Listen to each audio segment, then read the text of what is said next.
Bonjour à tous, bienvenue dans Top Grip. Parce que quand je le treuille sous le truc, il met un peu sa vie entre mes mains. Il n'y avait rien entre la grue et l'hélicoptère. Ouais. Donc quand on arrive avec les grues géantes, on commence à être à 15 mètres du sol, avec les courses focales, tu te dis, ça commence à faire du gaz. Le Porsche GT3 à 200 km/h avec un déport de 2,20 m derrière. On parle de 52 G. Donc pour faire simple, un Imachino, je prends une dolly et 350 kg, je l'ai fait tourner en rond. Sauf que le jour où j'ai mis la caméra à 1,20 m devant lui et qu'il descend à 180 km/h, il m'enlève le casque. J'ai vu.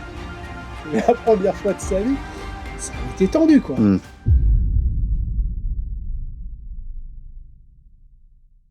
Bonjour à tous, bienvenue dans Top Grip. Aujourd'hui, on est en compagnie de Castor. Enchanté. Merci d'avoir répondu à l'appel. Merci de m'avoir invité.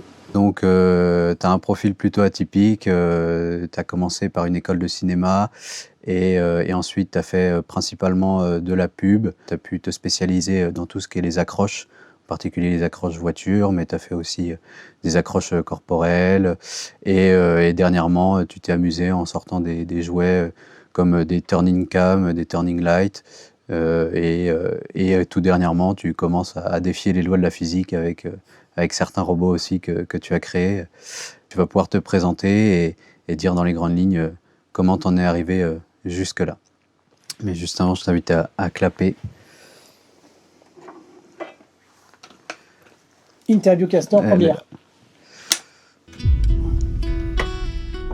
Donc oui, raconte-nous ton parcours dans les grandes lignes. Comment tu as commencé et comment tu en es arrivé là? En lycée, je ne sais pas trop, comme beaucoup de jeunes, ce que je vais faire après. J'avais des petites velléités à vouloir éventuellement faire de l'architecture, mais bon, difficile d'en vivre, assez bouché, comme à toute époque, on va dire, l'architecture. École d'ingénieur et autres, éventuellement le génie civil, ça commençait à me botter. Et puis, je me retrouve un été tout seul, mon frère s'occupe d'un camp de vacances, et je débarque comme stagiaire dans une télé locale. Okay. J'ai vécu en Alsace, et dans une petite vallée qui était la première en France en 77 à être déjà câblée. D'accord. Donc déjà, j'ai grandi pendant des années avec 14 chaînes de télévision. Donc déjà, j'étais à 4 heures de moyenne de télévision. Et donc cette télé locale, et puis en sortant de ces 2 mois d'été de grandes vacances, c'est pas mal, les caméras, le montage, j'ai un peu touché un peu à tout, quoi, puisque je partais en reportage avec le journaliste, il était tout seul. Hein. Et puis donc ça, c'était entre ma seconde et ma première. Et du coup, en première, je me suis dit, bon, pourquoi pas aller me faire une école de cinéma. Et donc, je les ai un peu toutes visitées, les journées portes ouvertes. Et puis, mon coup de cœur a été pour 3IS, qui venait d'être créé, puisque moi, je suis rentré en 93. Je suis de la 3e promotion. D'accord. Donc, j'étais vraiment tout jeune. Et c'est bien dans le genre d'école privée, quand tu arrives au début, c'est que, comme souvent, là, c'était des anciens pauvres de l'ESRA qui l'avaient monté, mécontents de la boîte Afrique que c'était devenu. Donc il y a un bon élan, quoi. Donc il y a un bon élan, une motivation. Le matériel, je trouvais qu'il était assez performant. Bon, j'y connaissais pas grand-chose, mais par rapport aux journées portes ouvertes des autres, je voyais qu'il y avait des moyens assez modernes, quoi. La régie, toutes les tables de montage, Humatic et autres. Et donc j'ai décidé de poser mes valises à 3IS, comme ça. Et au départ, c'était pas forcément la machinerie qui me bottait, moi, qui était ma première envie. Moi, je voulais être réalisateur de sport en direct. Ok. C'était vraiment ça qui me motivait. Donc, du coup, voulant passer à moyen terme à la réalisation de sport en direct, le cursus normal, c'était... à l'époque, il n'y avait que 4 sections. Il y avait l'image, le son, le montage et la réalisation. Et le cursus logique, c'était d'être monteur. En 2e année, j'avais monté le film en Super 16. Mais là, c'est pareil, j'ai déjà commencé à faire la machinerie. Puisqu'on me dit, Castor, tu veux pas un assistant? Normalement, en montage film, il y a toujours un assistant pour préparer les rushs, en tout cas préparer les bobines, pour t'aider à les ranger. Je dis, non, c'est bon, je mets un serre-joint là, un serre-joint là. Et en fait, je m'étais refait j'avais ma table à tâche là, sauf que mon assistant, c'était... j'avais réorganiser l'ergonomie du banc de montage pour pouvoir travailler tout seul. Okay. Parce que si tu t'organises bien, tu n'as pas besoin de cette petite main qui te trie qui te prépare ou qui tranche tes bobineaux de film. Ouais. Et donc, c'est à la fin que tu as commencé à travailler, c'est pendant Non, les années? pendant, j'ai eu de la chance, toujours pareil, j'ai une petite bonne étoile qui me suit, parce que moi, j'ai pas des parents qui sont dans le milieu, donc sans le problème du réseautage de nos métiers sont un peu compliqués. Donc la première année, j'ai rien fait. Mais par contre, la deuxième année, j'ai envoyé des CV à droite à gauche, je crois que j'en avais envoyé entre 40 et 50, et puis un jour, un producteur m'appelle un soir. En plus, ça tombait bien, c'était dans tous les choix que j'avais fait de boîte de production, c'était vraiment chez eux, chez qui je voulais atterrir. Ok, Une boîte qui s'appelle Bessie, beaucoup d'Images, et qui était spécialisée dans tout ce qui est sport de glisse, sport extrême. Ça, d'accord. on parle des années 95, bien avant Ouais. l'avalanche Red Bull. Ouais. Et donc, j'ai atterri dans cette boîte de prod, j'ai fait 2 mois de stage. Et puis à fin de stage, fin août, il me dit j'aimerais bien te garder, ton profil nous intéresse. Moi, je passais en 3e année montage, je faisais donc un peu de montage pour eux. Et on s'est arrangé pour que je puisse faire un contrat de qualification. Et donc, j'ai eu la chance, pendant ma 3e année, d'être en alternance. Et je passais 70% du temps à la boîte de prod et 30% à l'école. Ouais. Et donc, cette boîte-là, ensuite, elle t'a ouvert des portes. Cette boîte-là, je suis resté, donc ça c'était en 95. Ensuite, moi je suis une génération où j'ai été obligé de faire mon service militaire, donc de toute façon j'ai été motivé pour le faire, voir d'autres horizons, on va dire, parce que c'était quand même un passage important. Et du coup, je suis parti à l'ECPA, et quand je suis revenu, il m'a proposé de me garder, mais en parallèle, à l'école, j'avais découvert la machinerie, la 3IS. D'accord. Et il me proposait de me prendre en CDI et continuer le montage et tout ça. Je faisais beaucoup de caméras embarquées aussi pour eux, parce que le sport extrême, c'était beaucoup d'inside, donc de caméras embarquées. Moi, je me suis assez rapidement spécialisé là-dedans, parce que les cadres traditionnels tournaient avec des petites caméras, des trucs, c'était pas leur cœur de métier, alors que moi, je prenais vraiment mon pied là-dedans. J'ai appris moi-même les méthodes de travail, et j'ai pas repris des méthodes que d'autres personnes m'ont enseignées. Alors, je dis pas que c'est mauvais, puisque moi, je le fais avec certaines personnes depuis des années, essayer de... Mais du coup, comme je me réimprovise la technique, ou en tout cas la manière de le faire, n'ayant pas eu d'obligation de le faire comme ça. Donc ça me permet de tester la chose, de confider, de tester d'autres techniques, et puis après de me dire, je pense que c'est celle-là la meilleure, et faire des choix qui ne sont pas forcément celles des autres, en tout cas de ma génération. Ouais. Et donc, tout au long de ton parcours, tu as dit que tu t'étais un peu formé tout seul, que tu avais été ton propre chef tout au long de ta carrière. Malgré ça, je suppose que tu as eu des mentors, des personnes qui t'ont inspiré, et de qui tu t'es inspiré? Oui, bien sûr. Étant jeune et étant un peu touche-à-tout et curieux, un peu geek, j'ai eu la chance, pareil, de rencontrer pratiquement dans chaque secteur d'activité les meilleurs de chaque domaine. J'aime bien m'entourer des meilleurs, et en plus, quand ils sont français, c'est top. Donc j'ai rencontré Raoul Rodriguez, donc lui qui est spécialiste, c'est lui qui a amené la caméra fantôme en France. D'accord. Lui, il venait de Belgique, où il faisait déjà de la photosonique et autres. Son univers, lui, c'est vraiment l'high speed, Raoul.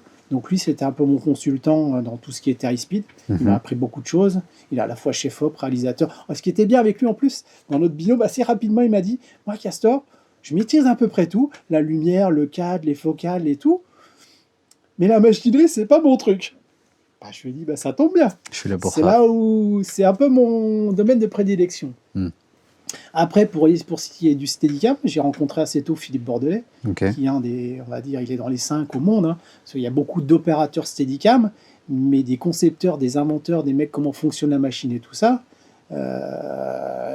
Philippe fait partie des 5, avec Garrett Brown, avec Chris Facette, qui c'est qu'on peut donner d'autres, des gens qui fabriquent, qui comprennent la machine. Ouais, je vois. Avec Philippe, on en parlera peut-être plus tard, on a fait quelques bricoles ensemble. J'ai eu la chance de rencontrer Jean Chénaud assez rapidement, en 2003 sur Michel Vaillant, on a collaboré ensemble. D'accord. Et l'autre personne que j'ai eu la chance de rencontrer assez tôt, c'était à l'occasion de mon 2e long métrage. Je n'étais pas chef, mais j'étais assistant dessus. C'est Stéphane Boulet, donc lui, cascadeur, coordinateur de cascade, voiture travelling. Donc lui, ce qui est vraiment important, d'avoir un bon partenaire en voiture travelling, parce que si on est quand même en train de se déplacer, c'est quand même assez dangereux, on n'est pas sur un plateau. Donc, et après, il y a toujours cette histoire de gens compétents, de respect de leur travail, de leur manière de travailler. Et donc, depuis toujours, depuis que je l'ai rencontré, Stéphane Boulet, c'est comme ça, je l'emmène un peu où il veut, on se fait confiance mutuelle, on sait que Il faut, parce qu'on fait des fois des trucs très dangereux. Ouais. Et quand tu parles de trucs très dangereux, t'en as en particulier qui te viennent en tête? Oui, bah, avec les gens que j'ai cités juste avant, ouais. On avait fait l'ouverture du film de Dupontel Enfermé dehors avec Philippe Bordelais. On a développé une technique qu'on a appelée le Flying Steadicam, Ok. donc qui consiste à l'accrocher sur des câbles, donc que ce soit sous un treuil, sous une nacelle. Donc là, sur Enfermé dehors, il partait, il était accroché sous une nacelle à 30 mètres de haut. Parce que c'était quoi la demande technique au tout départ de ça? Bah, Albert avait entendu parler de notre technique qu'on avait testée sur 3 courts-métrages. On n'est pas non plus... on est fou, mais on essaie d'être pro aussi. Avant de parler, en tout cas de dire qu'une technique fonctionne, on la teste en vrai. Quand Philippe en a reparlé, il m'a reparlé de cette envie, parce qu'il y a en fait, le premier court-métrage où on s'était rencontrés, en 98, réalisé par Franck Alera. Je ne le savais pas, moi, quand je suis arrivé sur le projet, Franck voulait un mouvement de Steadicam. Juste Philippe arrivait et il montait sur un duo jib et il montait à 3 mètres de haut. Okay. Et on s'est revu quelques temps après avec Philippe et il m'a dit qu'un jour sur un autre projet, un réal voulait qu'il monte sous un hélico et tout. Et on a commencé à réfléchir. Donc on va prendre un truc qui est homologué pour des gens, c'est-à-dire une nacelle. Ok, tu ne seras pas dans la nacelle, tu seras en dessous. Mais au moins on a des capteurs. Donc assez rapidement, je l'ai mis en sécurité, tu vois. Je lui dis, je prends pas un truc qui est là pour soulever des camions. Le moindre souci, la moindre surcharge, elle peut pas tomber puisque on est dans les clous de la machine. Donc c'est avec ce genre de choses où Philippe m'a assez rapidement fait confiance, parce que quand je le treuille sous le truc, il met un peu sa vie entre mes mains. Ouais. Surtout que on parle pas d'un levage, on parle d'un levage et d'un posage où il est tout par des crochets. Oui. Donc il y a quand même ce truc où on accroche, on décroche, est-ce que c'est bien fait? Il fallait avoir une personne comme Philippe qui connaît bien le Steadicam, la machine, parce que dès le début, il a pensé centre de gravité, position, pour avoir un certain confort. Oui. Comme il sait très bien que le centre de gravité homme-machine n'est pas au même endroit, il a fabriqué un triangle sur mesure, légèrement décentré, pour que les points de charge sur le harnais qui s'est fait faire sur mesure par un cordiste, pour être au plus confort, parce que parmi tous les leitmotifs que j'ai, et il y en a un qu'on partage avec Philippe, c'est l'ergonomie du matériel. C'est la machine qui doit s'adapter à l'homme et pas l'inverse. Donc il prépare ce harnais, on fait des tests tranquillement accrochés chez le cordiste, machin, c'est cool, machin. On fait 3 courts-métrages pour tester la machine, ça marche. En tout cas, la technique, ça marche super bien. Et Albert Dupontel entend parler de cette technique qu'on vient de valider, et il nous appelle donc pour faire l'ouverture du film. J'ai cru comprendre que dès les débuts, alors même que tu étais encore à l'école, tu as commencé à créer tes propres outils, et en particulier tes propres grues. J'ai la chance d'avoir un père qui est bricoleur, qui a fabriqué sa maison, qui maîtrise un peu tous les domaines. De la plomberie, de l'électricité, de la maçonnerie, surtout qu'il était prof de dessin industriel et de mécanique. Donc c'est plutôt pas mal quand on voit son fils partir dans la machinerie cinéma et tout ça. Donc c'est une belle... un gros support technique derrière, quoi.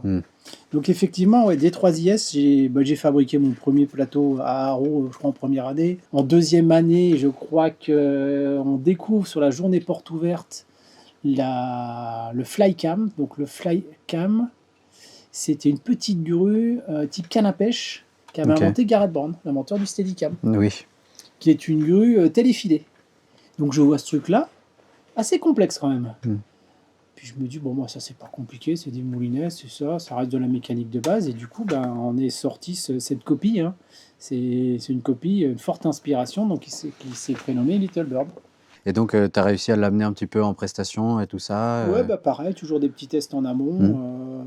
Ce qui était un peu compliqué, c'est que la technique faisait qu'en passant avec des fils, quand on montait, on perdait la bulle. Garrett avait le même problème. Bon, après, c'était marrant, après, c'est des défauts. Que tu utilises, du coup, tu es en subjectif un peu oiseau, tu es tout le temps débulé dans tes mouvements. Donc, ça fait une écriture obligatoire. Donc, j'ai fait quelques petits tests et tout, et je suis tombé sur un réalisateur qui avait pas trop de budget pour une émission qui s'appelait C'est pas ton sport, et qui a adoré tout de suite la grue. Et tous les défauts de côté élastique, quand tu fais un whip-hand, ça rebondit. En fait, ça fait partie de ces réals que j'ai croisés, qui, un défaut, l'ont utilisé dans l'écriture artistique.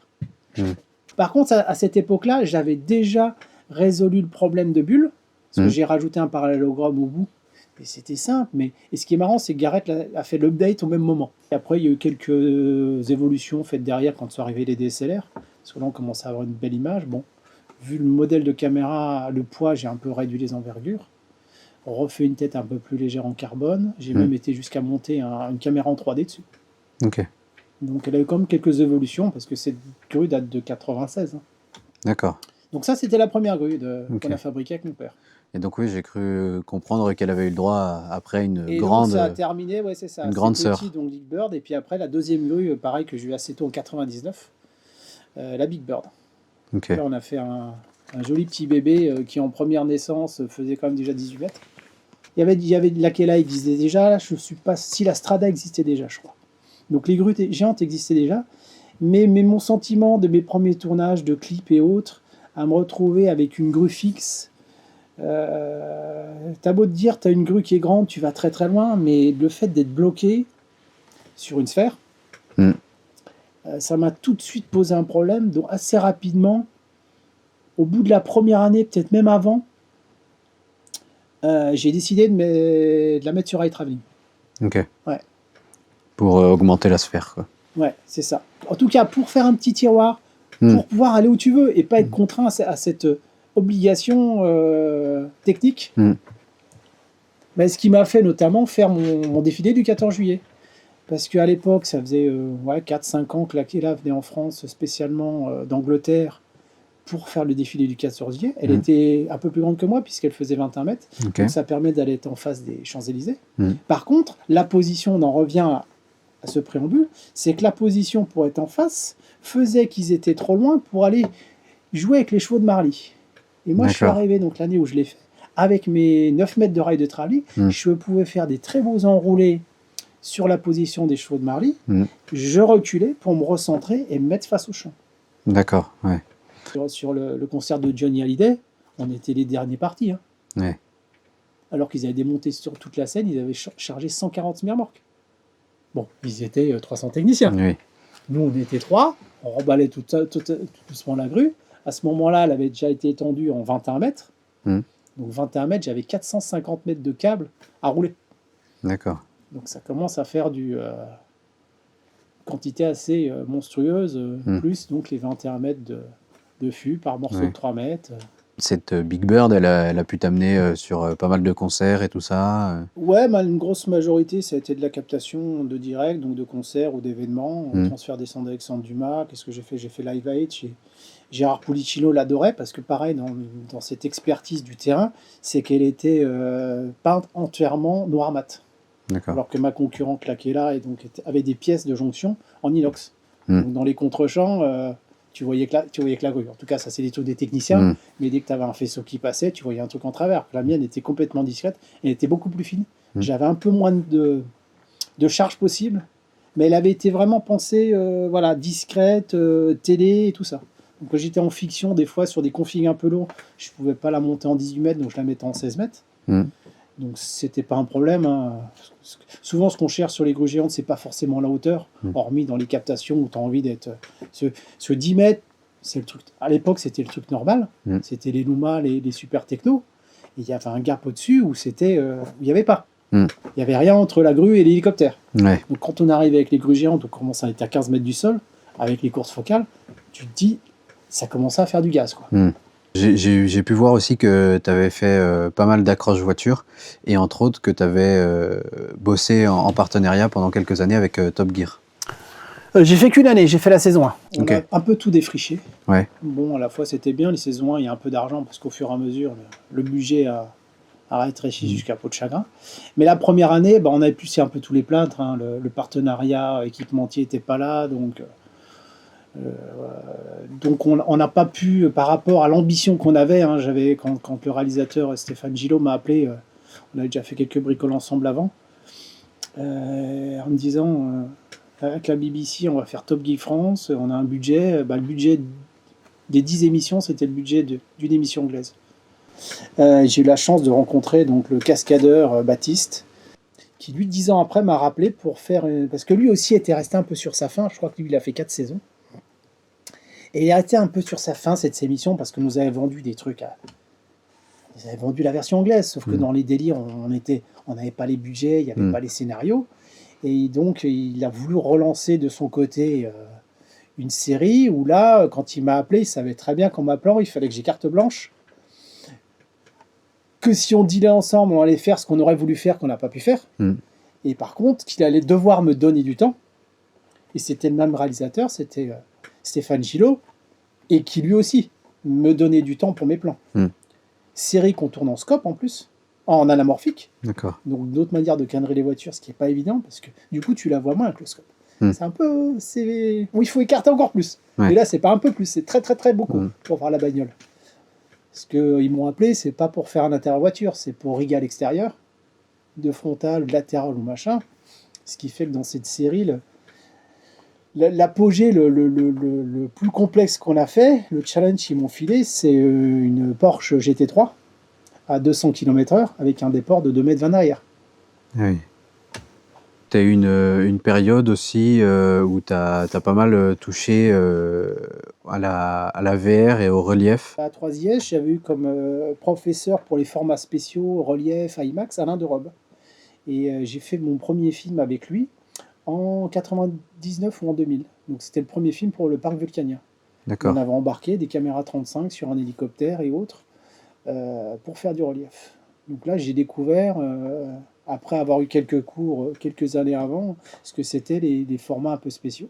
Mais donc, pour définir, pour que ce soit bien clair, qu'est-ce qu'on appelle exactement du relief Le concrètement? relief, c'est ce qui est appelé vulgairement dans le grand public la 3D. Ok. Moi, j'appelle ça le relief, parce que Alain l'appelait comme ça, parce que c'est la stéréo, mais la stéréo, c'est plus le son. La 3D, pour moi, c'est les images de synthèse, appelées CGI en anglais. Donc moi, je continue à utiliser ce terme que peu de gens connaissent, on va dire, mais au moins qui parlent. Le relief, donc deux images, c'est soit deux caméras côte-côte, soit, et quand c'est un peu plus complexe, c'est des systèmes à miroir, avec une caméra au-dessus, en dessous, une horizontale, pour pouvoir vraiment régler l'anthrax en fonction de ce qu'on veut.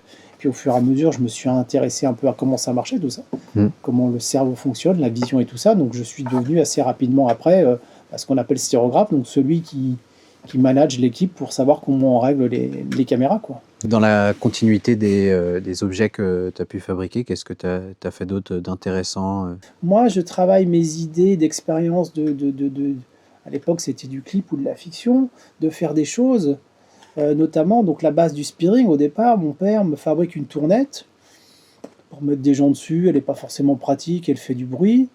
Et par contre, ce qui est intéressant, c'est qu'elle a un axe creux. C'est une énorme colonne d'orientation. Donc assez rapidement, surtout que lui, au début, il avait compris qu'une tournette, on mettait la caméra d'un côté et les gens de l'autre. Donc ça faisait, il avait fait des tests et ça faisait des mouvements un peu bizarres. Par contre, un jour, je me suis dit, putain, un axe creux, si je mets la personne au centre et que je tourne autour, ça fait une sorte d'effet plan Matrix. Donc j'ai testé au début sur un premier film où il voulait un plan Matrix. J'étais avec une petite peluche et puis tu files en aiguille, tu grossis la caméra, et puis après, t'enquilles quelques clips, quelques pubs, c'était manuel. Tu vas faire un truc organique. Quand t'as un moteur, il n'a pas le côté organique. Oui. Et puis quand t'en as marre de tourner autour et que t'atteins des vitesses et que t'as envie d'aller vite et que t'as envie de te prendre pour un plan Matrix, tu mets un moteur. Et puis là, tu montes un step. Et on se retrouve à faire des choses au sol et on se termine avec cette expérience-là. Le champion du monde de squash, Sébastien Licou, qui fait on volait, on était en Super 16, mais bon, là, ça marche plus au sol. T'as un sportif qui doit bouger, donc on a fait, là, c'est la première fois qu'on s'est accroché en hauteur et qu'on tournait donc avec le moteur et tout à haute vitesse pour faire cet effet-là et va respider le plan, quoi. Après, ça a donné suite à plein d'autres choses. Après, une fois que je l'ai accroché au plafond, je me suis dit, une caméra, j'accroche une lumière. Donc c'est passé d'un speedring, donc version caméra, qui s'appelle aussi plus basiquement des turnlights, mais turnlight c'est souvent à la main. Et donc c'est passé à la version turnlight, donc du turning light pour le plafond. Souvent motorisé en ce qui me concerne, parce que souvent quand c'est pas très rapide, autant le faire à la main, sauf quand c'est en l'air, c'est bien d'avoir un moteur. Sinon, quitte à avoir un moteur, c'est pour faire du high speed. Moi, tous mes moteurs sont rapides. Il faut que le moteur reprenne la main là où l'être humain n'a plus les capacités. J'en reviens à mon spécialiste high speed, Raoul Rodriguez, qui lui avait aussi cette envie de faire un Matrix, mais pas en appareil photo. Parce que, un, c'est cher, deux, c'est compliqué. Et ça reste un gel d'image. Parce Oui. qu'il ne faut pas oublier que le plan Matrix, c'est une vraie révolution dans le bullet time. Au début, donc c'est un Français, Yves Carlier, qui a inventé ça. Lui, c'était un freeze time. Mhm. Et là où Matrix a fait un step, c'est qu'ils ont eu l'idée de décaler la prise de vue de chaque boîtier Mm. et d'en faire un mouvement extrême slow motion. Mm. Mais en restant que du boîtier photo. Mm. Matrix, c'est des boîtiers pas numériques. Hein. Ils étaient en pellicule. D'accord. Donc t'as pas trop de retour, tu flippes un petit Mm. peu tant que t'as pas développé. Donc du coup, il y a ce fameux bullet time fait en appareil photo. Mais moi, ce qu'on cherchait avec Raoul, avec la Phantom, vu qu'elle tourne très vite, autant déplacer la caméra très vite, et on pourra faire la même chose. Mm. Elle va respider tout ça. Donc on avait fait un premier test, on était à 1000 images, 1 tour par seconde. Ok. Pareil, quelque part, pour rassurer tout le monde, parce que tu te dis quand même c'est un peu dangereux. Notamment, j'avais demandé au patron de Panavision, Patrick Leplat, j'avais centrifugé sa caméra à plusieurs G, il y avait le NAB qui allait se passer, je lui dis renseigne-toi auprès de Vision de Recherche pour savoir jusqu'où on peut l'emmener. Il revient, il me dit aucun problème, truc. Et pareil, dans ce côté rassurant, les tests, on les a fait sur la salle d'essai de Panavision, il y avait tout le monde autour. On partait quand même pour faire une centrifugeuse. On voit dans les images Patrick, comme moi, comme les autres. C'est toujours mieux de... Le côté rassurant pour tout le monde, quand tu pars dans des choses dangereuses, tu vas pas mettre ça dans un bunker. Mm. Sinon, c'est un monstre que tu as créé où tout le monde va flipper le jour où tu le sors. Quoi. Mm. Donc, confiant du truc, parce que c'est pareil, j'ai pas été à 1 tour par seconde. Ça faisait déjà 4-5 ans que j'utilisais la machine. On a modifié le moteur pour qu'il soit en direct, pour aller aussi vite. Mm. Il y a un temps de montée qui était quand même assez long, forcément. Et on s'est rendu compte avec Raoul, ok, c'est sympa, mais en fait, nous qui sommes des pubards, on va pas pouvoir faire un plan de 2 minutes, on n'est pas en fiction. Et donc, ce petit mouvement, en fait, en montage, tu vas l'exploiter pendant 2 secondes et puis tu vas faire 10 degrés. Mm. Donc, on s'est dit, il n'y a pas d'intérêt, en fait. Il faudra aller beaucoup plus vite. Et en fait, je te dis ça parce que 15 ans plus tard, son assistant, Elilev, me rappelle, ah, ton speedring, on pourrait, je suis sur un film entre Indiana Jones et Microcosmos sur des animaux, je voudrais faire du bullet time avec ta machine sur un scarabée qui s'envole et tout ça. Je lui dis 1 tour par seconde, ça n'a pas d'intérêt. Hein. Mm. On avait fait les calculs, je l'avais plus en tête, mais on s'était dit qu'il fallait aller à 4 tours par seconde à l'époque. Ouais. Donc de fil en aiguille, c'était juste avant le Covid. Mm. Le film se décale et tout, j'en parle avec mon père, mon fidèle collaborateur sur ces projets un peu fous. Et je lui dis, on va pas faire comme d'habitude, on va pas fabriquer un truc qui va pas être loué et tout ça, on va faire juste une étude de faisabilité. Mm. Sauf qu'en un coup de fil, une étude de faisabilité, 15 jours après, la machine, il l'avait fabriquée. Donc on avait un proof of concept, on avait vraiment la machine qui était là. Ok. Le film qui se décale, le Covid arrive, machin, donc ça c'est 2018. Et la machine est là. Changement de coproducteur et autres, plus de budget, le plan il dégage. En fait, Ok. une fois de plus, on a fabriqué une machine Pour rien. pour rien. J'en parle pas trop, je croise un réal, Damien Crissel, une semaine après, parce que j'avais ramené la machine sur Paris, j'avais un peu de stockage Mm. qui m'avait été alloué, et je ramène la machine, et c'était quand? C'est au mois de mars, et je crois que je l'utilise au mois d'avril. Quoi.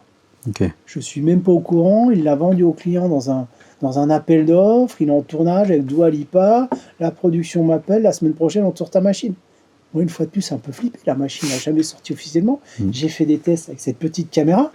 Là, on parle de mettre une Phantom Flex, chère, lourde et tout ça, pour tourner. Et sachant que là, on était parti, donc là, on n'est plus à 1 tour par seconde. Là, on part à 4 tours par seconde. Ouais. Donc en termes de G, ça correspond à... Et 4 tours par seconde, en fait, c'était des calculs. Mon père s'est un peu raté. On est à 6 tours par seconde, en fait, avec la machine. Ok. Donc là, 6 tours par seconde, 7 kg de caméra plus objectif, on parle de 52 G. Ouais. Donc pour faire simple, un mi-machino, je prends une dolly et 350 kg, je les fais tourner en rond.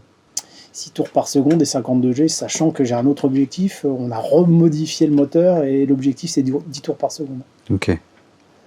Et c'est pareil, c'est un peu une revanche, parce qu'avec mon speedring, à l'époque, il n'y avait pas les robots. Mm. Donc ces mouvements, je les faisais. Les robots sont arrivés, donc ils pouvaient un peu bouger dans tous les axes, donc j'ai été un peu rangé au placard. Mm. Et maintenant, avec cette machine, je suis revenu dans ce ultra high speed. Mm.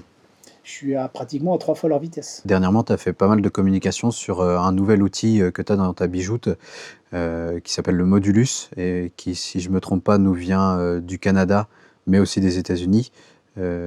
Qu'est-ce que ça t'apporte là-dessus Comme je reste un geek un peu sur tout, hein, revenons sur la machinerie, cette arrivée du Modulus et du Mod Trust américain, c'est un outil de plus, c'est un Lego, c'est une partie intéressante. Moi, j'y ai cru dès le début, hein, j'ai été le premier en France, voire en Europe, à acheter les premiers morceaux. Profil carré, bourré de trous, en différentes longueurs, hein, 2, 3, 4, 5 modules. Et c'est un vrai nouvel outil que j'adore. Ok. Avant, quand tu connais ou que tu n'as pas ce produit, tu te débrouilles, hein, c'est toujours débrouillé. Hein. Les premiers chefs machinaux, c'était. Moi, je suis arrivé juste après, hein, c'était la boîte à clous et le battant. Hein. Tu pouvais tout leur demander, ils sortaient un bout de battant, une scie, et ils fabriquaient un rig en bois qui marche très bien, qui est aussi solide. Hein. Après, ça prend un certain temps. Tu jettes aussi, c'est pas, on va dire, très écologique, mais c'est du bois. C'est pas... Et puis surtout, tu pars de rien, mais tu pouvais tout faire. Moi, j'ai commencé, j'avais pas de barre, mes pendrillons, je les faisais avec une latte en bois. Hein. Et dès que c'était un peu plus gros, je passais au chevron. D'accord. Ça fonctionne. Et il y a un moment, il faut évoluer avec le temps. Et surtout, ce côté où il faut avoir des outils. Tu imagines fabriquer un déport portière avec des battants. Ça prend un certain temps, il faut avoir des connaissances en conception, hein, comme un charpentier, pour bien calculer tes angles et tout ça, et la manière dont tu t'assembles tes éléments. Et donc, moi, dans le Modulus, ce que j'ai trouvé, c'est ce côté versatile, cette brique qui te permet de mettre des tubes, de partir dans l'essence, d'avoir quelque chose de très compact. À résistance égale, c'est comme un pont de 300 qu'on a l'habitude d'utiliser. Et je m'amuse comme un petit gamin avec son Lego, quoi. Donc, c'est un secteur que je suis en train d'essayer d'appréhender, entre du rigging, entre des turnlights, des turncams, des déports sur dolly. Le fait qu'il soit compact permet de rentrer aussi dans une vitre de voiture, par une vitre fermée, en tout cas une portière fermée, une vitre ouverte, parce que sinon, dès que tu veux des grandes portées, du tube, des trilights, ça passe pas. Donc ça fait partie de ces applications. Aux États-Unis, ils l'utilisent aussi beaucoup pour faire des cadres, pour occulter des cadres, des choses comme ça. Donc c'est quand même assez long, hein. C'est des boulons assemblés, donc en termes de rapidité, sur des fonctions simples, c'est pas rentable, selon moi. Ok. Et donc à ça, tu rajoutes des modules, des accessoires. Après, et tout ça. Des accessoires, tu as pléthore d'accessoires parce qu'il faut revenir sur nos accroches traditionnelles. C'est vrai que le tube de 50, collier, ça permet de rénover dans tous les sens. Hein. Parce que s'amuser à faire des angles, des machins, et rester sur des trucs un peu orthonormés, tu risques de vite prendre du temps. Et que ça, c'est la base. Hein. C'est l'ossature de ton rig quand on est sur du rigging, et après tu termines avec des choses plus traditionnelles. Hein. On parle là de Modulus, donc d'origine canadienne. J'avais été approché il y a 7 ans, si je me souviens bien, par Shape, pour être leur ambassadeur. L'appareil qui était venu me chercher, c'est Patrice Blanchard, l'importateur Europe de Shape, qui m'a appelé, qui m'a dit « Tiens, Shape, je cherche des ambassadeurs, je trouve que ton profil serait bon par rapport à ce qu'ils veulent faire. » Donc j'ai été là-bas, ils voulaient me voir au NAB, faire un aller-retour pour boire une bière, ça ne m'a pas botté. Par contre, j'ai pris une semaine au mois de mai, et j'ai été signer mon contrat, je les ai rencontrés, j'ai vu l'usine. Et j'aime beaucoup les produits qu'ils fabriquent, ils ont vraiment une bonne philosophie, justement dans des choses légères, bien designées, ergonomiques. Et quelques années après, donc c'était juste après le Covid, ils voulaient que je les aide à concevoir des pièces, des best-sellers, comme on appelle ça dans le jargon. Et je leur ai proposé donc cette pièce. Parce qu'à l'époque, retour post-Covid, c'était l'époque, il y a des tendances Steadicam, et juste après le Covid, les films de pub, c'était toujours à l'épaule. 4 films sur 5, on était à l'épaule. Et j'en avais marre d'avoir la caméra que tu poses sur le pied entre les prises, et que tu l'enlèves et que tu la donnes, machin. Et je me suis dit, ce serait bien d'avoir un système léger pour pas faire de surcoût à la caméra, qu'elle soit à l'épaule ou à l'avant, puisque c'était l'époque aussi des caméras assez légères. Je crois que le Rialto commençait à arriver sur les plateaux, donc tu te retrouves avec un truc avec une grosse plaque complètement disproportionnée. Et donc m'est venue cette idée de faire un mix entre une IQA et une petite dovetail. Ok. Du coup, tu poses ta caméra sur ton pied peinard entre les prises, dès que le cadreur la veut, tu déloques, il part avec ça. C'est pas une épaulière, hein, il faut pas se tromper, c'est juste une IQA intégrée que tu poses sur ton truc et qui se glisse. Ce qui fait que tu gagnes en poids, elle te gêne pas du tout, puisque ça correspond au bridge plate original de chez Harry. Donc c'est vraiment un objet discret. Donc du coup, Shape, au mois de janvier, quand je leur propose cette pièce, je la design et tout, ils y croient pas, donc je me suis dit bon merde. Et puis au mois de juin, du coup j'ai lancé ma marque. J'en ai profité pour pour me lancer dans le grand bain des accessoiristes caméra. Ok. Donc ça, c'était vraiment une création sur le moment. Et puis, une de mes deuxièmes créations que je voulais faire depuis très longtemps, c'est cette petite pièce, donc, que j'ai appelée un multicoupleur. Comme beaucoup de Français, d'Européens, au niveau des barres, on est plutôt barre télescopique, barre qui s'enfile. Donc c'est juste un coupleur 45-50 qui permet d'immobiliser la barre. Ça faisait des années que je l'avais en tête. Hein. Et comme j'ai un partenariat sur la partie level avec une société qui s'appelle Horus, ils ont des commandes numériques, j'ai dit, bon, allez, on lance une pièce, 2 pièces, 3 pièces, on va se faire plaisir en tout cas. On va lancer tout ce qui traîne depuis des années, puisque des protos, j'en ai dans tous les sens, que j'utilise rien que pour moi et qui sont des modèles uniques, ça reste du prototype, et après il y a certaines pièces comme celle-là, je me suis dit ce serait peut-être bien d'en faire profiter les autres, parce que si moi je m'en sers, je pense que les autres, ça pourrait leur servir aussi justement dans cette idée de gagner du temps, avoir des pièces ergonomiques. Et pareil, après avoir eu cette idée du mix, je me suis dit, légèreté, tout ça, bah pareil, pourquoi pas passer au Steadicam, faire une plaque 2 en 1, en tout cas pas 2 en 1, mais mix, qui prend le standard de la caméra et le standard du Stead. Ok. Du coup, plus de pièces intermédiaires, gain de légèreté, parce que les plaques sont faites différemment, et du coup, on a des plaques, tu peux regarder, super légères. Ah ouais, d'accord. Les Steadicamers, ils adorent. Hein. Ouais, ça pèse rien. Surtout qu'à cette époque-là, il est arrivé le standard, les nouveaux standards qu'ont imposé Harry, avec la LF, puis après la 35 et la Venice. Okay. Donc en fait, celle-là a les 4 dérivés, et celle-là, c'est pareil. Il y a la standard, la Venice, la LF, il y a les 4 standards. D'accord, ok. Et donc aussi de tout ce que tu as pu nous raconter, que ce soit les différents rigs que tu as fait et tout ça, je suppose que ça a amené la possibilité de voir certaines choses assez incroyables. Tu parlais de Red Bull tout à l'heure et tout ça, je suppose que tu as dû assister à des moments historiques de temps en temps, non? Ouais, ben oui, parce que dans cette première boîte de prod où j'ai travaillé donc dans les sports extrêmes, c'était l'époque aussi où deux Français, Christian Taillefer et Eric Baron, se battaient sur des vélos. 2 barges qui montaient sur des vélos pour descendre des pistes de ski. Puis, KL, ça va, c'est des 10 cm de large, 2 mètres 50 de long. Eux, ils roulent sur 2 tickets de métro, un à l'avant, un à l'arrière. Ah ouais. Et du coup, sport extrême, machin, je rencontre Eric Baron qui bat ses premiers records. Hein. Il est quand même monté, son dernier record, c'est qu'on a filmé à 230 km/h en vélo, quoi, sur la neige. Okay. Tristement connu pour son crash à 170 km/h au Cerro Negro, sur un volcan. Oui. C'est vraiment son fait d'armes. Son fait d'armes, malheureusement pour lui.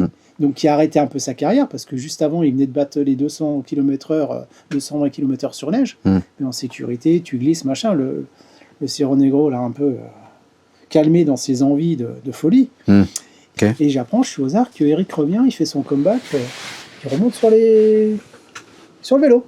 Okay. Pour se battre contre ces vieux démons de sa chute. Hein. Pendant 10 ans, il n'est jamais remonté sur un vélo. Hein. Tellement il s'était fait peur, quelque part, avec ce record qu'il a eu, puisqu'il s'est craché après les cellules. Donc, record homologué. Et il revient sur neige. Et c'était le moment où on était encore... c'est 2012. 2012, on était encore dans les fins du relief, quoi. C'était pas encore passé complètement has-been, et j'arrive à un moment, donc 2012, où je maîtrise quand même les prises de vue en relief, je suis spécialisé en sport extrême, et là je me dis, bon, j'ai l'équipe derrière, on va pouvoir fabriquer nos caméras, le sport je le connais, le mec, je sais que je peux lui faire confiance, c'est pas le mec qui va me planter, parce qu'il sait que je suis quelqu'un de l'image, amoureux et tout de ce que je fais, passionné. Et lui, pareil, il me donnera le temps, parce qu'avec lui, on a fait des J+2, J+3, on a attendu que la neige, on a attendu vraiment en mode cinéma, hein, parce que c'est le vélo de vitesse, contrairement le ski de vitesse, tu bats les records au moment où la neige est en train de se transformer, donc l'apogée, c'est vers midi, 13h, vraiment quand ça devient limite de l'eau, alors que le vélo de vitesse, c'est l'inverse. Tu as 1 heure par jour, entre 7h et 8h. Après, elle est trop molle. Avant, il fait nuit. Donc, enfin, tu as 1 heure de pratique tous les jours. Faut pas le les mec, louper. c'est le spécialiste. Si tu comptes le run, il doit avoir à peine 2 heures d'expérience en une vie. Ouais.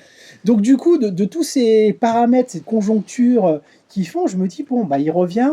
Allez, surtout que les autres images, c'était ma première boîte de prod. En gros, j'avais accès aux archives. Toutes ces archives, c'était 3 boîtes de prod différentes. J'avais les archives. Je me dis, ok, je produis un film. Là, je prends la casquette de producteur. Je me lance dans la production d'un film en relief. Mm. Film en tant que stéréographe, si on me l'avait proposé, j'aurais dit non, parce que le relief, pour moi, il faut être proche. Là, avec les cônes de sécurité, il faut être loin. Donc la seule solution de mener cette mission à bien, c'est fabriquer des caméras sur mesure pour les mettre dans le vélo, Ok. sans casser l'aéro, parce qu'on cherche un record. Ouais. Donc là, Corus, on fabrique des caméras en 2D et en 3D. Là, on repart vraiment comme en 14. Je refais des caméras embarquées. Pareil, caméra, c'est pas subjectif. Il y a un plan, j'ai mis 3 ans pour le faire. Ok. 3 ans parce qu'on run une semaine par an. C'est pour ça que c'est long. Et j'ai une caméra qui est devant lui. Il m'a toujours dit, ah, Castor, tu mets ta caméra, c'est pas un problème. J'irai très très vite. J'ai pas peur. Sauf que le jour où je mets la caméra à 1,20 m devant lui et qu'il descend à 180 km/h, il enlève le casque.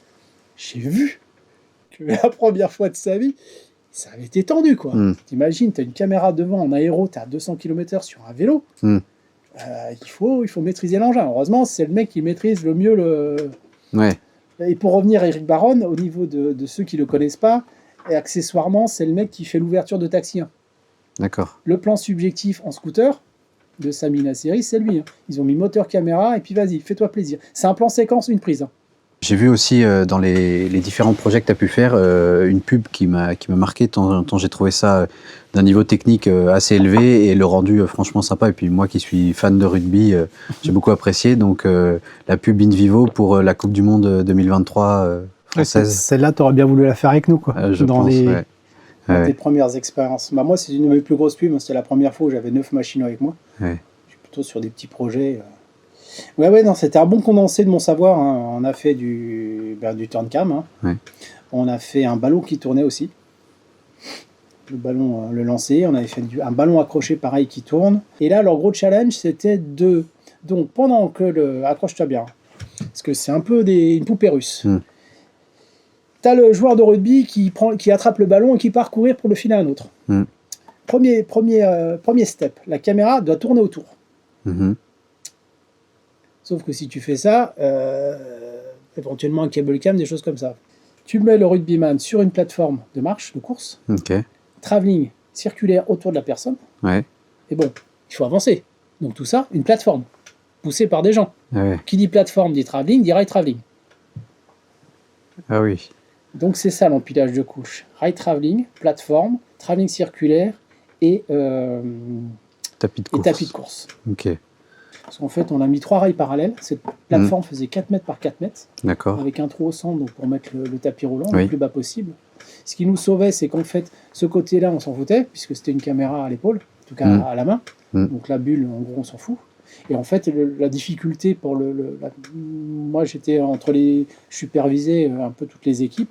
La complexité, c'était faire que mes 3 rails travelling étaient parallèles, en fait. Oui. Il n'y avait que ça à gérer et un bel empattement. Et en plus, on avait eu la personne qui était responsable de ce chantier m'avait suggéré de mettre nos bogies en diagonale pour avoir que des patins flottants, en fait. En fait, il n'y avait que le rail central avec les deux plateaux qui étaient guides. Les autres étaient que des supports. Ok, d'accord. Glissants. Donc, ce qui fait qu'il s'adaptait. Pas bien. Parce qu'au début, quand tu dis tu vas mettre 3 trucs parallèles sur 70 mètres de long, tu te dis il va falloir travailler au millimètre. Sur une telle longueur, ça commence à faire un taf. Et sur un plateau un champ de patates, c'est pas évident, quoi. Dans ce film aussi, là, il voulait des frises. Donc là, on a fait appel à un de mes cordistes avec qui je travaille, Rémi Canap, qui a câblé. Il y avait ce truc-là, donc du rigging pour du frise, le ballon, le turn-cam très rapide pour faire des frises. Donc il y avait quand même un ensemble d'outils de machinerie sur un même pub, même réunis en 3 jours de tournage qui était assez intéressant, quoi. Pareil, on avait sorti la Galaxy pour pouvoir faire des grandes élévations. Qui ont été killés malheureusement au montage, mais on était parti. Surtout que sur ce projet, j'aurais dû arriver. Ça, c'est pareil, j'avais lancé mon satellite crane un peu trop tard parce qu'ils voulaient vraiment des satellites crane, petits et grands. L'idée, c'était de rentrer. C'était un film pour InView, pour la Terre, donc c'était rentrer, sortir de la Terre. Et donc, c'est quoi ça, le satellite crane? Satellite crane, en fait, c'est un mouvement orbital. On pourrait donc satellite. Donc, du coup, le côté satellite, parce que le côté orbital par rapport à la Terre, on va dire. Donc, c'est des mouvements orbitaux. Et c'est un mouvement qu'on ne peut pas faire avec une grue, parce qu'une grue, c'est fait pour ça, ça et ça. Là, on parle d'une rotation caméra dans un plan vertical. Et il y a différentes approches. Donc, soit tu fais des systèmes... tu peux faire avec un portique avec 2 points de pivot. Mais bon, il y a des contraintes de lumière et autres. tu as des systèmes que moi j'aime bien en Z, ce qui fait que tu as un contrepoids qui sert aussi de truc. Après, tu peux être avec un système central, notamment les modulus, ça fait partie des grosses exploitations, c'est faire des satellites crane, parce que c'est vraiment pratique, rigide, compact. Maintenant, je te propose un petit jeu questions-réponses où je vais te poser des questions en te proposant différents choix et il va falloir choisir de manière parfois très arbitraire et il n'y a pas forcément de logique, mais c'est plutôt en fonction de tes goûts. Donc, argumente si tu te sens l'envie d'argumenter, mais sinon, tu n'es pas obligé. Fisher ou Chapman? Oh, Fisher. Non, j'argumente pas. Slider GFM, Romford, Cinésil ou Hudson? Difficile.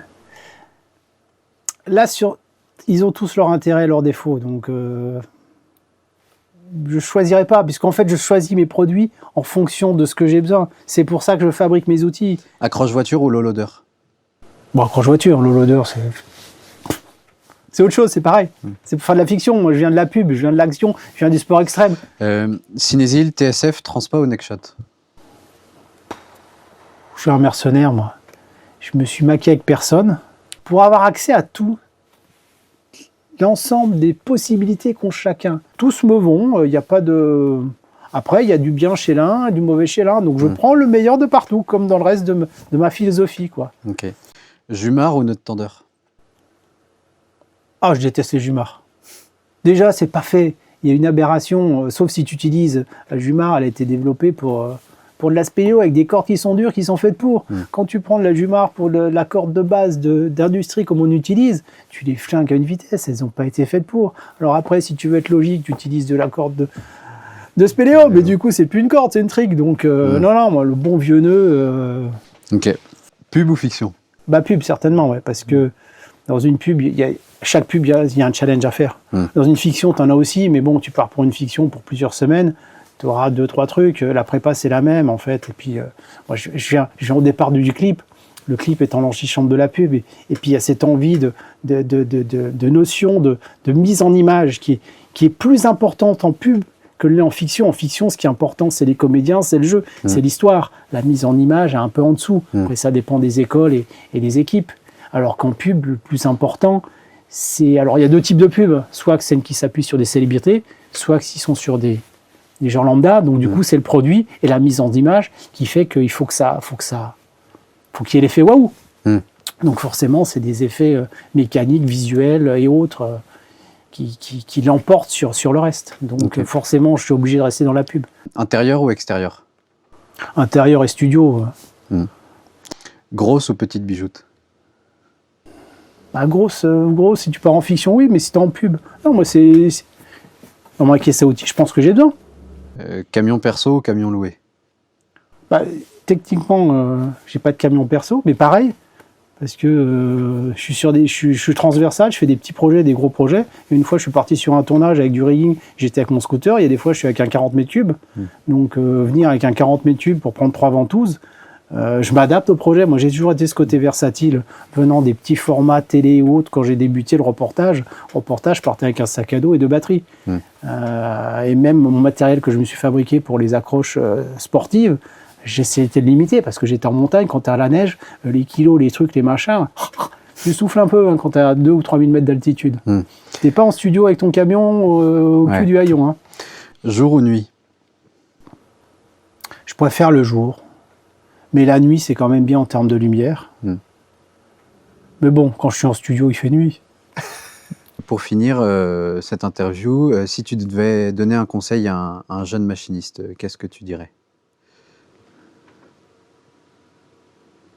Déjà être sûr que c'est ça qu'il veut faire, qu'il y ait une vraie motivation. Après, il faut avoir quand même un bagage. Faut pas... Après, ça dépend jusqu'où il veut aller, quoi. Dans la machinerie. Si c'est un parcours un peu comme les miens, ce qui ne va pas forcément être évident, parce que moi j'ai quand même un bagage assez important au départ, un parcours, le fait de fabriquer mes outils, donc ce qui fait que tu es un peu mieux armé quand tu fabriques tes outils, quoi. Et la compréhension surtout des autres outils, comment c'est fait, comment ça fonctionne, pourquoi ci, pourquoi cela. Mais sinon, c'est rester à l'écoute. Moi, de mes forces, c'est justement être dans les salons, rencontrer des gens, parler, échanger, parce que ça reste un échange, être toujours avide de ce qui sort, parce que Surtout dans la pub, c'est toujours le dernier modèle, le dernier truc, donc savoir ce que tu peux faire. Après, avoir la chance, on va dire, de rencontrer les bonnes personnes. Il y a une grosse partie dans notre métier qui est des choix. Il n'y a pas que la chance. Hein. C'est choisir où tu veux aller, les opportunités qu'on te propose. Après, moi, il y a un truc simple. Là où je gagne mieux ma vie, c'est là où je me fais le plus chier. Ouais. Malheureusement, les deux ont été rarement... c'est deux choses différentes, quoi. Et c'est sur les projets les moins bien. Tu vois, mon film que j'ai produit, on a bien défriché pas mal de choses, on s'est bien amusé, mais ça m'a coûté une petite folie, ce film. Puis après, c'est pareil, il faut être fait pour ce métier, parce qu'on ne sait pas ce qu'on fait demain. Ouais. C'est vraiment, il faut être adapté, être intermittent. Tu sais pas ce que tu fais le lendemain, tu peux pas programmer tes vacances, tu es toujours à l'attente du coup de fil. Moi, à mon époque, c'était... j'ai appelé mon répondeur. Et il fallait leur appeler plusieurs fois par jour pour pas perdre le job. Maintenant, il faut être à l'écoute de ton téléphone, des groupes, des machins, parce que si tu réponds pas, en gros, tu as perdu le job, quoi. Donc ça, c'est un peu plus... Avant, on avait le temps pour tout, maintenant, on n'a plus le temps. Hein. Si tu rentres dans une équipe, t'es pas dispo, tu rappelles 1 minute plus tard, c'est trop tard. Quoi. Ouais. Et faire tourner les équipes aussi pour faire monter les compétences. Parce que si tu es très mono machinaux, les autres, ils progressent pas, ou ils partent ailleurs.